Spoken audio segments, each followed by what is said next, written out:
Explosive Concoction has a bunch of flat damage built into the gem, which can be further increased by consuming elemental flask charges. It also requires an empty main hand so you don't get a weapon to scale it, but to compensate, the numbers on this thing are pretty ridiculous. It's also one of the only skills in the game that can shotgun, so it can hit really hard. However, its clear is kinda trash. Thematically, it's pretty cool.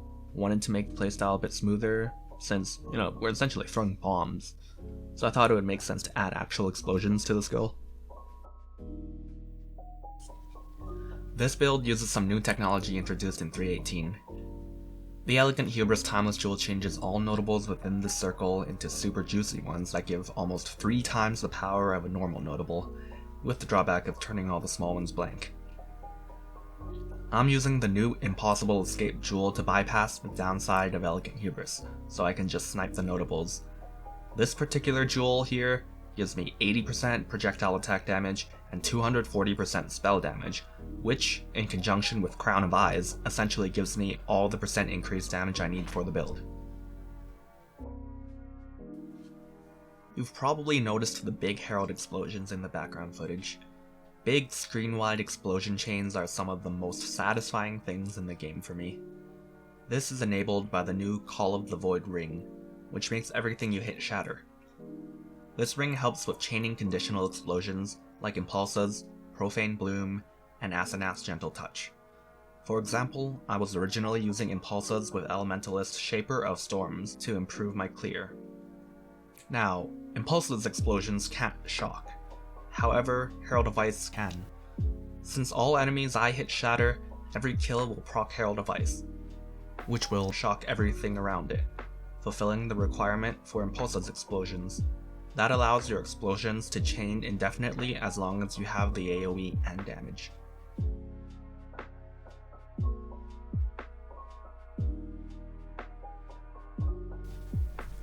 I chose Elementalist for my Ascendency for better map clear.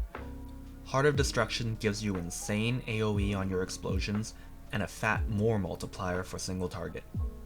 The golem nodes are actually really underrated. They fill out a lot of stats that you don't have much room for on gear suffixes.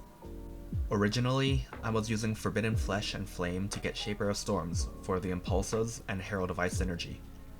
I later switched to Profane Bloom instead, so I could use a Skin of the Lords to greatly improve my damage and survivability. The Timeless Jewel is a big part of my damage scaling, that's why I'm using Crown of Eyes. Otherwise, just an armor evasion helmet with life, res, suppression, and preservation efficiency from either essences or eldritch ichors. I was able to get one with Explosive Concoction AoE on it for like 30 chaos. The mana leech on it is pretty important, it's my only source of mana sustain. Here I have Grace, Determination, Herald of Ice, and Flame Dash. For my chest piece, Skin of the Lords with Point Blank. More multipliers like Point Blank are a lot of damage, especially since we have so much percent increased already. Gem levels are a big part of the skill's damage too, so the +1 is really good, it synergizes well with Empower. Since we're running both Grace and Determination, the global defenses gives a lot of value too. I have Explosive Concoction linked with Divergent Greater Volley for the projectile speed, Empower level 4, Wed, Hypothermia, and crit damage. You can replace Hypothermia with Awakened GMP if you want. It theoretically does more damage at the cost of more mana, but sometimes it feels like not all the projectiles are hitting with my current AoE. I'm using Mage Blood for the strength. The flask stuff is also kinda nice. I run a Quicksilver, Granite, Topaz, and Sapphire, all with increased effect. Quicksilver and Granite are enkindled, while the elemental flasks have the Harvest increased effect enchant, because enkindlings disable your charge generation with the Mage Blood. These two flasks make up roughly like 40% of your damage, so you're gonna need to be able to regain charges. You never actually use these flasks, so you don't have to worry about the downside of having to refill it. I think this might be the only use for this flask enchant in the game. For the suffixes, I get Curse Immunity, All Res, Reduced Mana Cost, and Armor. Aside from curse immunity, these are pretty flexible depending on the rest of your character. Bottled Faith gives us a lot of damage, it caps our crit and 10% more damage. Plus 60 charges enchant lets you use it 3 times from full, which is usually plenty. I was lazy however, so I was using the trigger when you hit a rare enemy, instilling enchant for almost all the footage. I definitely recommend this though, especially for anything you can't just nuke down. I made my gloves with recombinators, life, attack speed, suppression, abyssal socket. If I wanted to, I could use harvest reforges to get better life. The rage generation is pretty nice for mapping or conquerors or guardians. Intimidate would be good too. The abyssal socket is actually mandatory because I get my corrupting blood immunity on this jewel since I'm not running a Stygian and I don't want to give up a jewel socket on my tree. The minion regen is actually pretty nice for your golems. They do come back when they die, but the 4-second downtime is kind of annoying sometimes. I have a mark on hit with Ass Mark here and Divine's Banner. This shield actually fills out a bunch of my defenses. Big spell suppression, life, chaos res. The fire res here is actually important because we don't run a ruby flask. I have the usual Vol Molten Shell cast when damage taken set up here, and shield charge. I'm debating dropping shield charge so I can put life tap on my mark on hit so I can unspec the Grace Reservation Mastery and put it in life instead. Shield charging is faster than just running, but I already have Flame Dash, and shield charge just feels really bad when you get caught on random ledges and trees. Brittle ground on boots is pretty mandatory. It's not that clunky since you want to be in melee range for single target damage anyway for point blank.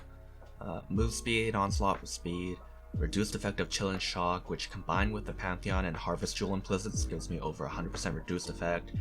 Lots of chaos res. The life is really low, but these were a pain in the ass to make, so I just settled. I use Blood Rage for attack speed and Frenzy charge generation, Ice Golem for crit and accuracy, Stone Golem for regen, since we don't get too much recovery in this build. Without it, you degen from the Blood Rage. You can drop Blood Rage and get Ghost Dance to make use of your 900 energy shield to be honest, but I like going fast. Lightning Golem for more attack speed, all Anomalous for more buff effect. For your amulet, you want plus levels, life, Whispers of Doom if you want to run Ellie weak. The crit stuff is nice. The accuracy is actually useful. It takes me from 92% chance to hit to 100. Getting +2 amulet would be pretty huge. It gives you like 1.5 mil DPS. It shouldn't be too hard to get to since Explosive Concoction uses all 3 elemental tags. Ignoring the explosion stuff, Call of the Void is still pretty good. Being able to get big chills makes boss fights easier. The less damage debuff gives you 10 to 15% less damage taken, which is pretty good. The cold res is pretty much a dead stat. You probably want to get a better implicit on it. I recommend Ignite Immunity, Poison Immunity, or Attack Speed. The Strength, Fire Res, and minus mana cost are important here. If I could get a free suffix, I'd craft Reduced Effective Shock and use either the Poison, Bleed, or Burning Ground Pantheon instead of the Shock one I'm using right now. Triple crit multi-rare jewels I'm using are pretty cheap since the other skills that use them aren't exactly meta. I got them for like 1x each. If you want life on them, they're like 25x last time I checked. The large cluster, just exposure, AoE. The increased damage doesn't really make much of a difference. Crit medium clusters, they're not mandatory so you can drop them if you need more points. The Watcher's Eye I'm using is actually pretty garbage, but I need the suppression for 100% and the flat armor helps since I don't get any on my gear. Some of the items I'm using are kind of expensive or hard to get. In place of the Mage Blood and the Elegant Hubris, you can use the Trader with an increased flash charges gained Stygian Vise and the increased charges gained Enkindling Enchant on your Topaz and Sapphire. This will get you better uptime on boss fights. You can drop the Abyssal Socket on gloves since you can put a Corrupted Blood Jewel in your Stygian instead. Without the elegant hubris, you'll replace Crown of Eyes for an actual helmet with life and res and suppression. With suppression on your helmet, you can replace the Watcher's Eye with something better, or maybe another crit multi-jewel. Of course, you'll need to get percent increases elsewhere on your gear and tree. For explosions, just use Shaper of Storms and Impulsas. I find the coverage is better with that setup anyway. You can drop the second Golem node and use 2 more crit multi-jewels for damage, instead of the Forbidden Flesh and Flame. You'll lose some damage and tankiness, but it makes the build like 90% cheaper. This character is only level 95, so the next few levels you're gonna get a bunch of life. In conjunction with better rolls on gear, you can probably get to like 5k. There's still a lot to min-max, but I'm kinda getting bored of the skill, so I'm gonna move on to another build.